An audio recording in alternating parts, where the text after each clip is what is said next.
Folks, if you could find a seat, I would like to make a little presentation to Roy. Reverend Roy, if you would come up, I see you're out of your seat. Reverend Friend Roy. Reverend Friend Roy.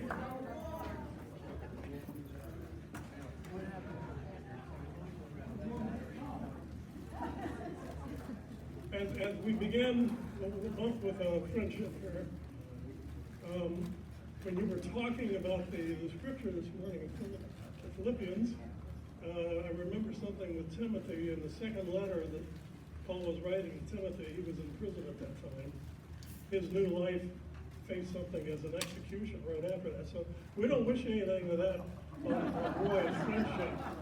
But in that letter to Timothy, he was telling Timothy what a friend he had been, what a good Christian he had been, and giving him all kinds of advice for the future. So a lot of Paul's letters were for that. And on behalf of the session and the congregation and appreciation for you, I thought of something as a gift that would be something that of value. And with the value, I think of the circulation. There are three things about coins. And so I have a book, it's called Coins of the 20th Century. Now the interesting thing about this book of Coins for the 20th Century is it includes coins before the 20th century, coins of the 20th century, and coins in the 21st century. So there's a real mix in here. When you're thinking about coins, you think about circulation. The older the circulation of a coin, the more rarity and value there is in that particular coin. That's rarity.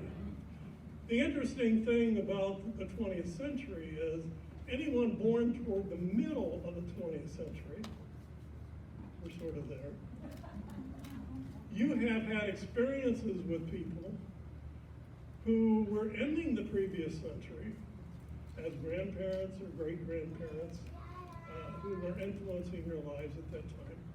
And you've had the enjoyment of especially fusion and very young kids being born in the 21st century. That's almost 300 years that you have a connection with. Not that you're 300 years old, okay? But you have that kind of a connection with people. The other interesting thing about circulation of coins, somebody created a coin. There are all kinds of engineers and designers who have gone to the U.S. Mint or the different U.S. mints, and they get approval for particular coins that they get minted.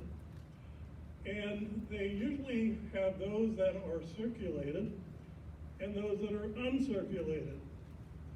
Roy is definitely circulated. A lot of the coins in here are circulated. Now, even amongst the circulated coins, they value them by being of fair circulation, poor circulation, or excellent.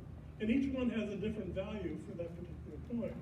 So if you have a coin in here that's a penny in the 1890s or 1901, that penny, depending on how rare it is and whether it's in excellent condition or not, may be worth, I've seen some of them go for $1 million.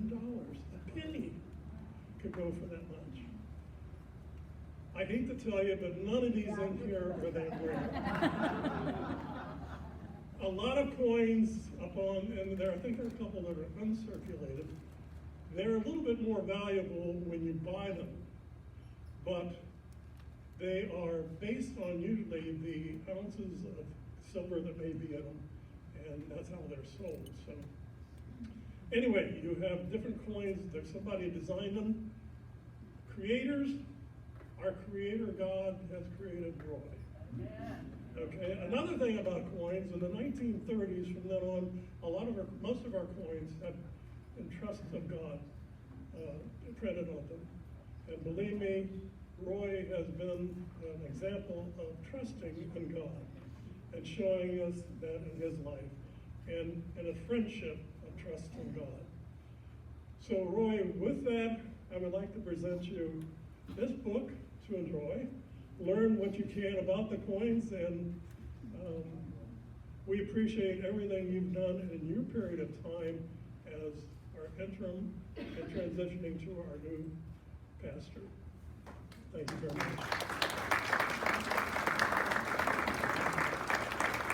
I have something to say. Some of you heard me tell this.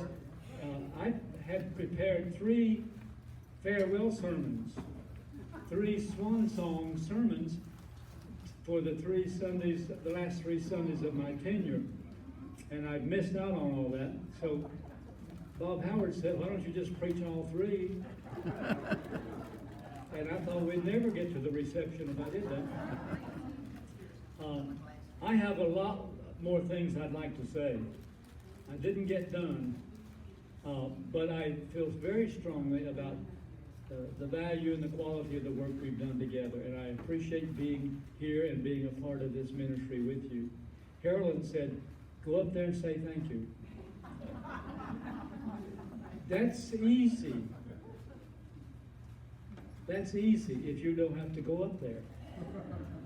It's easy to encourage someone to go say thank you because that's the right thing to do. But it's hard to say what's in your heart as a message of thanks. The sermon, Carry It With You, was the best I could come up with.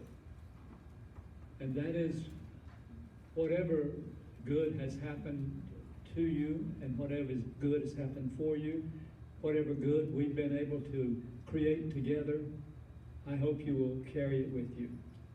Thank you.